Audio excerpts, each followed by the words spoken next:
Good morning, Professor Dr. Masari Said MPD. Good morning, dear friends. Today I'm going to present about my topic about happiness.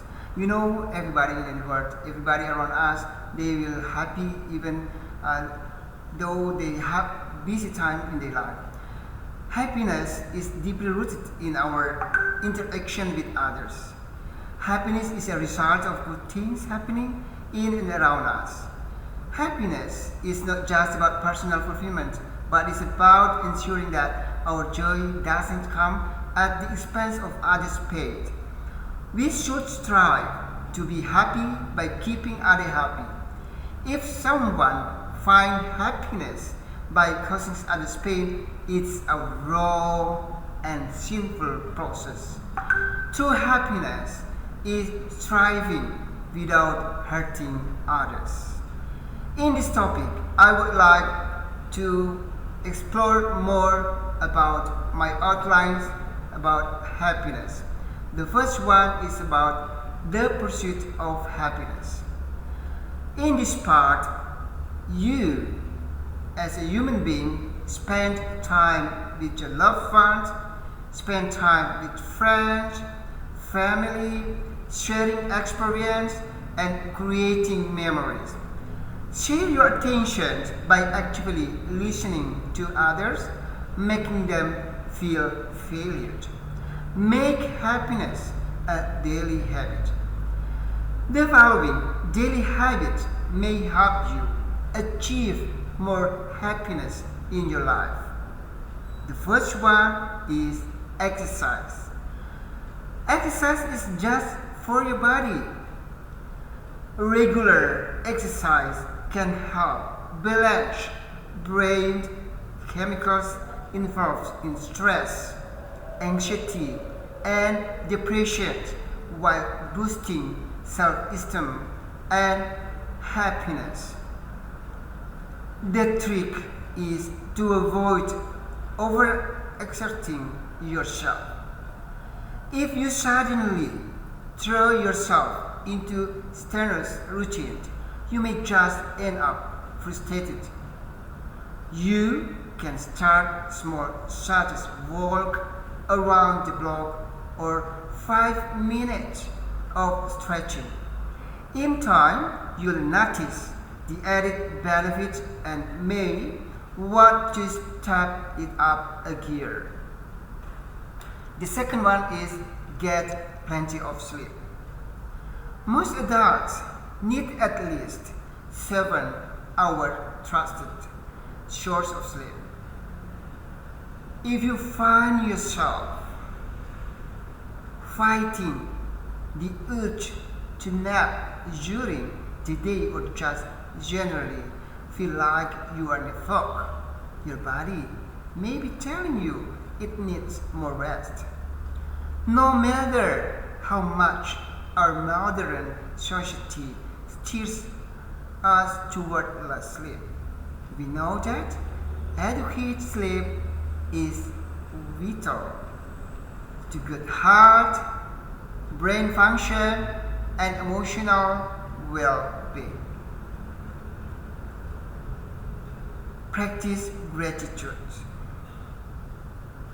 Simply being grateful can give your mood a big boost, among other benefits. They don't always need to be big things. For example, it could be something small, such as a coworker offering you a cup of coffee, or a neighbor who moved to you. It could even just be warmth of the sun on your skin. Over time, you will find yourself noticing more and more positive things, and that you recognize and manage stress. They are 4 steps to help reduce stress and cope with inevitable stresses of everyday life. The first one is avoid.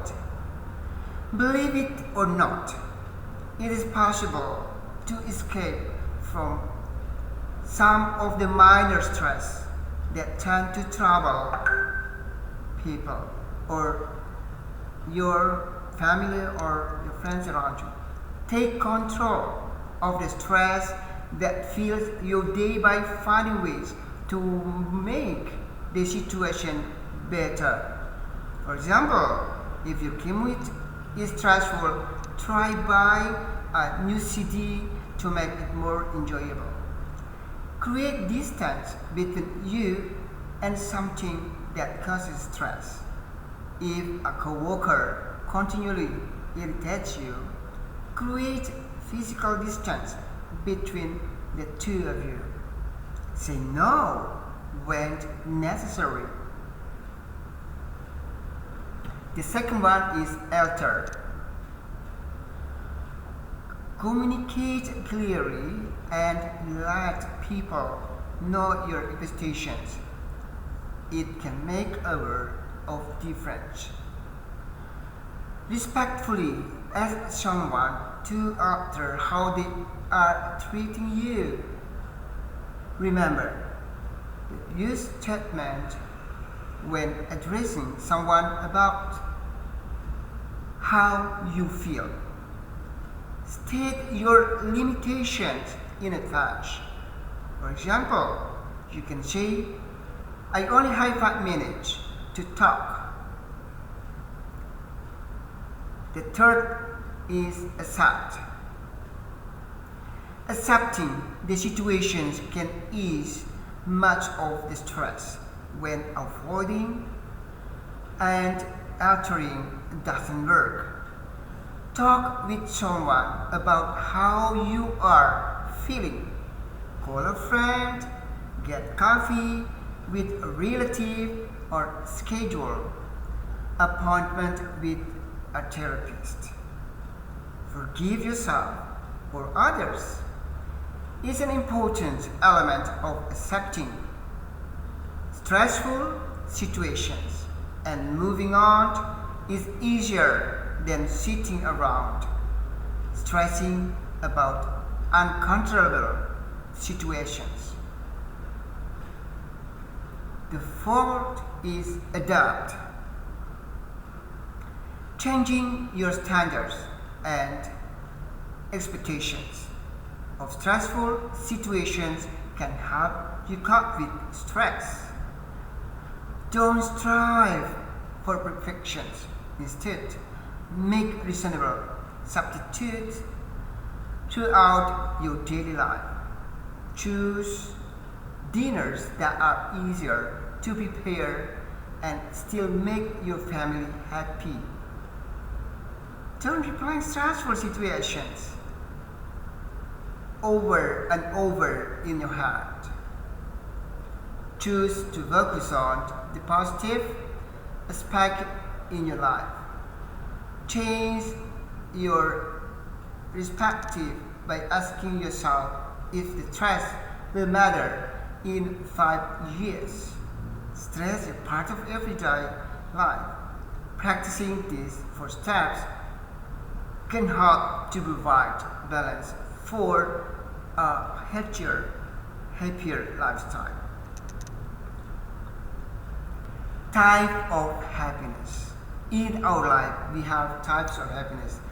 Happiness can be defined many ways. In psychology, there are 2 popular conceptions of happiness. The first one, hedonic, and the second one, eudaimonic. Hedonic happiness is achieved through experiences of pleasure and enjoyment, while eudaimonic happiness is achieved through experiences of meaning and purpose. Both kinds of happiness are achieved and contribute to overall well-being in different ways. Hedonic and eudaimonic happiness. Psychologists conceive of happiness in 2 different ways.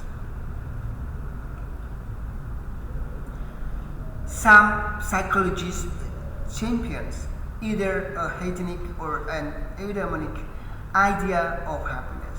Most agree, however, that people require both hedonian and eudaimonian to flourish. Hedonic adaptations states that people have a happiness set point their return to regardless of what's happening in their lives. UN International Happiness Day established in March 20th is the UN International Day of Happiness. The General Assembly of the United Nations, its resolutions.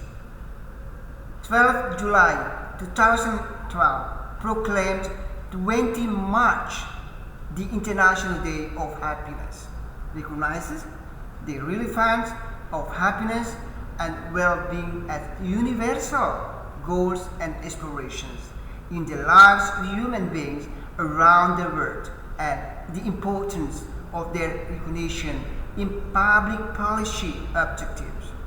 It is also recognized the need for a more inclusive, equitable and balanced approach to economic growth that promotes sustainable development, poverty eradication, happiness and the well-being of all peoples. The resolution was initiated by Bhutan, a country which recognized the value of national happiness over national income since the early 1970s, and famously adopted the goal of gross national happiness over gross national product. It also hosts a high-level meeting on happiness and well-being. Defining a new economic paradigm during the 66th sessions of the General Assembly, the theme of the World Happiness Days in 2025 is caring and sharing. This year's theme reminds us that lasting happiness comes from caring for each other, feeling connected, and being part of something bigger. This year's theme, caring and sharing, is a profound reminder that lasting happiness doesn't arise from selfish pursuits or materials accumulations, but rather from our connection with others. In a world that often prioritizes individual success over collective well-being, this theme invites us to reflect on how compassion, generosity, and community foster deeper, more sustainable forms of happiness. To fully understand the significance of this day, we must explore its origins, its implications in various wisdom traditions, and scientific foundations that support the profound connections between caring, sharing, and happiness. The World Happiness Report. Starting from the global survey, it ranks countries by their happiness levels using global survey data to report on how people evaluate their own lives in more than 150 countries. The World Happiness Report 2025 ranks Finland as the happiest country globally for the 8th consecutive year. Released today on Tuesday by the University of Oxford Wellbeing Research Center, the report also placed Denmark, Iceland, Sweden in the top 4. The US fell to 24th place amid a rise in the social isolation, while Costa Rica and Mexico break into the top 10. Now we talk about top 10 happiest country. Do you think Indonesia one of them? Let's see. Countries are ranked according to their self-assessed life evaluations based on Gallup World Poll average over the 3 years 2021 until 2023. Their gross domestic product per capita, social support, healthy life expectancy, freedom, generosity, and corruption. Life expectancy is affected by factors such as smoking, exercise, and diet. Happiness scores are based on the resident population in each country rather than their citizenship or place of birth. Finland was named the happiest country in the world for an 8th year in a row. Strong social support system finally has a high level of trust in government and institutions. The country provides free healthcare, quality education, and strong social security, ensuring that people feel safe and supported. Work-life balances. Finland prioritizes a balanced life of long working hours. They enjoy flexible work schedule, generous parental leave, and plenty of vacation days, which reducing stress and improving well-being.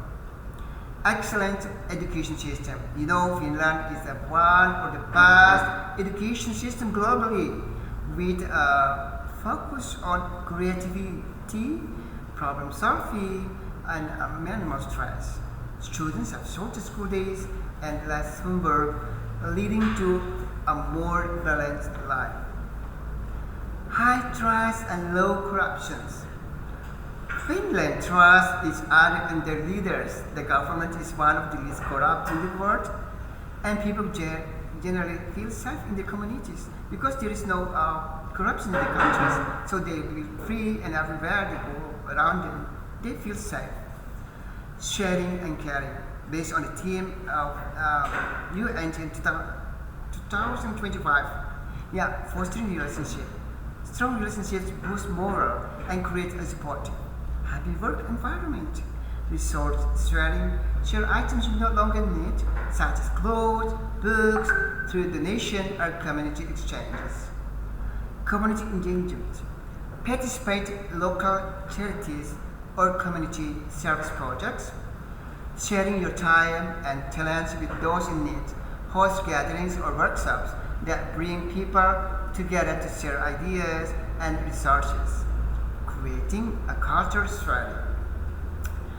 Model sharing behaviors in your daily life. Inspiring others to do the same. In workplace or groups, promote collaborative efforts where ideas and resources are shared for collective success. Emotional support. Share resources like carpooling or community gardens, contributing to environmental sustainability. Spread awareness about sustainability practice and encourages others to share caring for the planet. Measuring subjective well-being. Their measurements of subjective well-being continues to rely on three main well-being indicators: life elevation, positive emotions, and negative emotion. Let me share you one by one. Life emotions. Life evaluations. Life is a wheel using image of a ladder with the possible life for them as a 10 and worst possible as a 0. Each respondent provides numeric response on the scale, referred to as the Chantilly ladder. Positive emotions. Positive flag is given by the average of individual yes or no answers, but 3 emotion: laughter, enjoyment, and interest. Negative emotions. Negative effect is given by the average of individual yes and no answers, about 3 emotions: worry, sadness, or anger. Let me give my summary about these presentations. If you want others to be happy, practice compassion. If you want to be happy, practice compassion. This is compassion. People recognize the interconnectedness of all beings, rather than focusing solely on their own needs. They see the broader pictures of humans' experience, empathizing with others, pain and joy alike. To cultivate the conditions, try actively listening to those around you, showing empathy and helping without expecting anything in return. This opens your heart and fosters an internal sense of joy that external conditions can't easily shake. Happiness is what makes us happy. It helps us heal. True happiness is not just about personal fulfillment. It is about ensuring that our joy doesn't come at the expense of others' pain. You don't have to work hard to earn happiness. You don't have to go out of your way to please people in order to be happy. You deserve peace, love, and happiness as just as you are. You would rejoice not after proving yourself to others, but just because you exist. Thank you for your listening my presentations and have a nice day. God bless us all.